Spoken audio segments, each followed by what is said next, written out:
ہم نے انسان کو محنت اور مشقت ہی میں پیدا کیا. محنت، مشقت، تکلیف یہ ہر انسان کا مقدر ہے، کرنی ہی ہے.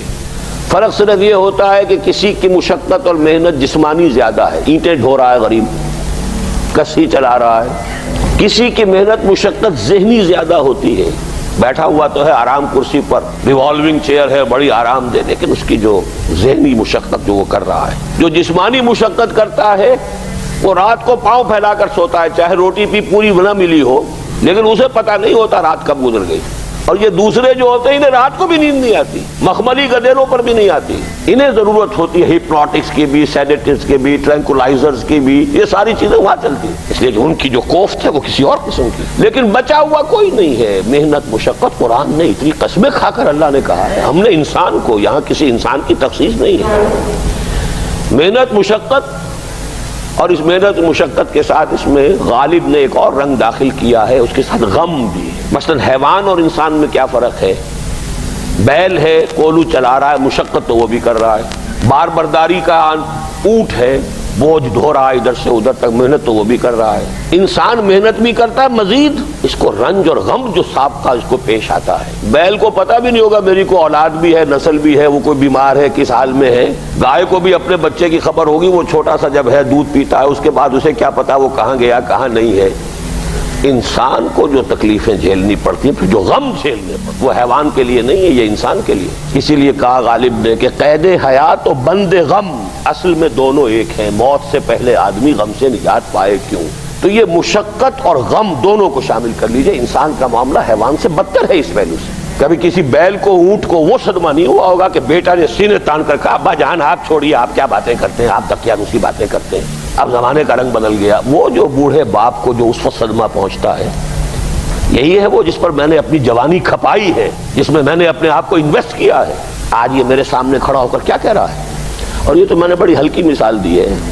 گالیاں دینے والے بھی ہیں، ماں باپ کو قتل کرنے والے بھی ہیں. مرتا نہیں ہے بڈھا کہ یہ مرے تو مجھے یہ ساری جائیداد ملے اور مجھے آزادی حاصل ہو. اے انسان، تجھے مشقت پر مشقت جھیلتے ہوئے، محنت پر محنت کرتے ہوئے ہی آگے بڑھنا ہے، اور پھر اپنے رب کے حضور میں پیش ہونا ہے. یہ اور مصیبت ہے. کسی اونٹ اور کسی بیل سے محاسبہ نہیں ہے وہاں. اس روز کہے گا کافر کاش میں مٹی ہوتا، انسان بنا ہی نہ ہوتا میں، جسے آج ہم بہت بڑا شرف سمجھ رہے ہیں، شرف انسانیت.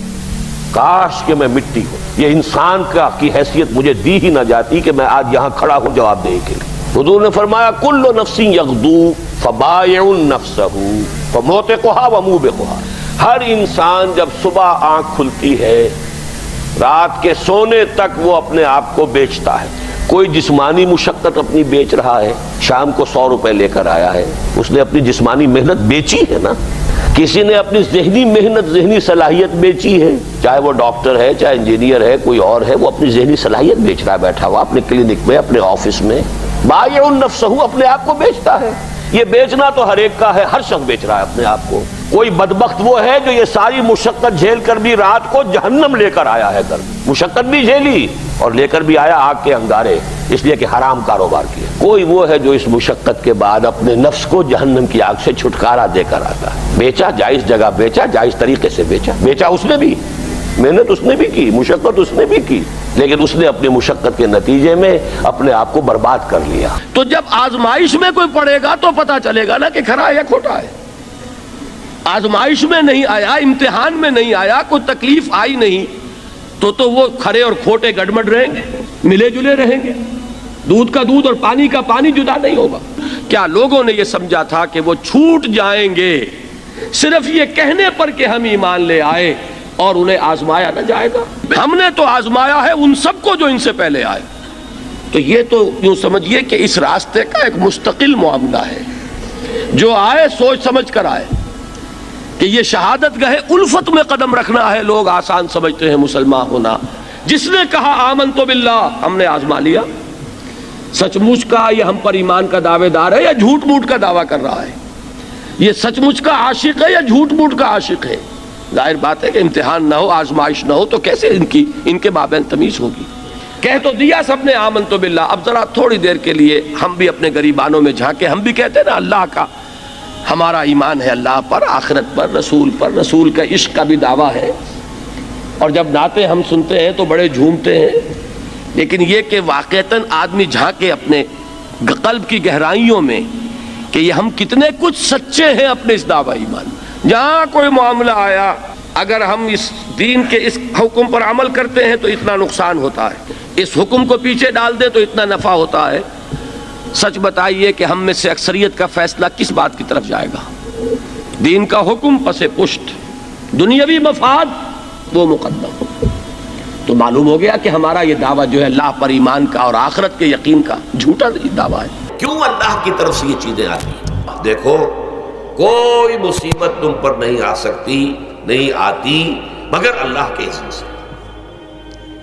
وَمَن يُؤْمِن بِاللَّهِ، اور جو شخص اللہ پر ایمان رکھتا ہو، یہدِ قلبہ، اللہ اس کے دل کو ہدایت دے دیتا ہے، اس کے دل کو سکون عطا کر دیتا ہے، وہ راضی برضائے رب ہو جاتا ہے، اس میں شکوہ نہیں رہتا، اس میں شکایت نہیں ہوتی، اس میں تلخی نہیں ہوتی، کیوں ہو گیا، کیسے ہو گیا، کیوں ہو گیا، نہیں ہونا چاہیے، نہیں دیتے۔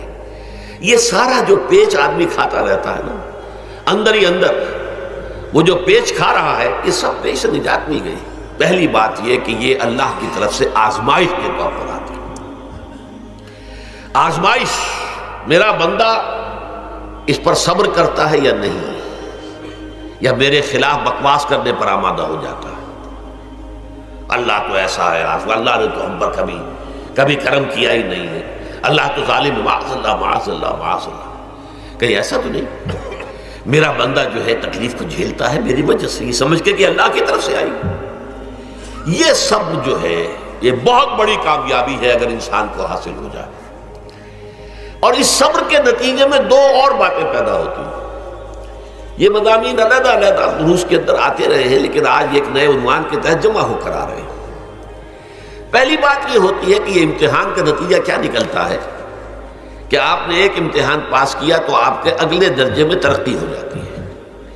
5ویں کا امتحان پاس کر لیا نا تو 6ٹھی میں جائیں گے، اب 6ٹھی کا امتحان پاس کریں گے تو 7ویں میں جائیں گے، 7ویں کا پاس کریں گے تو 8ویں میں۔ درجہ بدرجہ انسان کی دینی، ایمانی اور روحانی ترقی کا ذریعہ یہ آزمائش ہوتی ہے۔ جتنا اس میں صبر ہوگا، جتنا اس میں تسلیم و رضا جو ہے آپ حاصل کرتے جائیں گے تو آپ کے درجے بلند ہوتے چلے جائیں گے۔ آپ کا امتحان کڑے سے کڑا آئے گا، بڑے سے بڑا آئے گا، مشکل سے مشکل تر آئے گا۔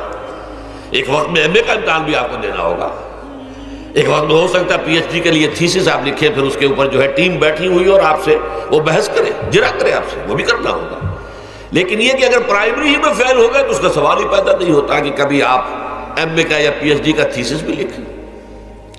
اور اسی کو دوسرے انداز میں کہا گیا ہے قرآن مجید میں، وَلِيُبْلِيَ الْمُؤْمِنِينَ مِنْهُ بَلَاءً حَسَنًا۔ اصل میں ابلا کہتے ہیں، بلا یبلو جو ہے عربی زبان میں آتا ہے آزمانا۔ خلق الموت والحیات لیبلوکم ایکم احسن عملا، یہی معنی ابتلا کے میں، ابتلا یبتلی آزمانا۔ ابلا یبلی جو آتا ہے باب افعال سے، اس میں آتا ہے کسی کو کسی تکلیف میں ڈال کر اس کو نکھارنا، کہ اس کا جوہر نکھر جائے، اس کے اندر جو خیر ہے وہ اور چمک جائے، لوگوں کو بھی معلوم ہو جائے کہ یہ شخص اس مقام کا اہل ہے، اس کے اندر یہ صلاحیت ہے، اس میں یہ قوت موجود ہے۔ تو یہ گویا کہ اہل ایمان کی صلاحیتوں کو نکھارنے کے لیے اور ان کے درجات کی ترقی کے لیے بھی اللہ تعالیٰ دنیا کے اندر یہ مصیبتیں اور امتحانات جو ہیں آزمائش کے حوالے سے افراد پر بھی اجتماعی طور پر بھی لاتا ہے۔ اور ایک اس کا اور بھی ہے، اہل ایمان پر اس طرح کی ابتلا و آزمائش کی ایک نوعیت اور بھی ہے، اور وہ یہ ہے کہ جو بھی آپ سے غیر ارادی طور پر یا یہ کہ آپ نے کوئی گناہ ارادی طور پر بھی کر لیا، اللہ تعالیٰ اس کی سزا اسی دنیا میں دے کر آخرت کی سزا سے محفوظ کر دیتا۔ گویا کہ اس سے بڑا خیر کیا ہوگا؟ یہاں کی سزا کیا ہے؟ جھیل لی آپ نے، بخار آ گیا، ٹانگ ٹوٹ گئی، چلیے 3 مہینے آپ بستر پر پڑے رہے نا، اور کیا ہوا؟ کچھ نہیں۔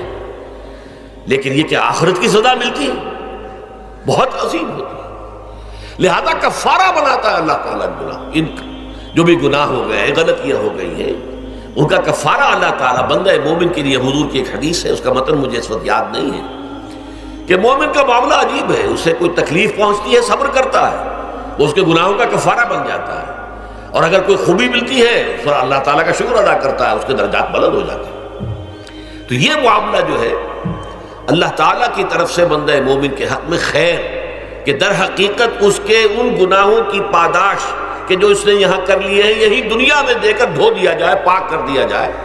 جیسے آپ کو معلوم ہے دھوبی جو ہے کپڑے کو بھٹی میں چڑھاتا ہے، گرم پانی میں ڈالتا ہے کہ ڈالتا ہے تاکہ اس کا میل نکلے، اس کے آگے پٹکتا بھی ہے ذرا اس کو تاکہ وہ میل اچھی طرح چھٹ جائے اس سے۔ اسی طرح اگر دنیا میں ہمارے میل چھٹ جائیں، دنیا میں اگر ہمارے گناہ دھل جائیں تو یہ بڑے نفع کا سودا ہے، بڑے نفع کا سودا ہے، بڑے نفع کا سودا ہے۔ اس اعتبار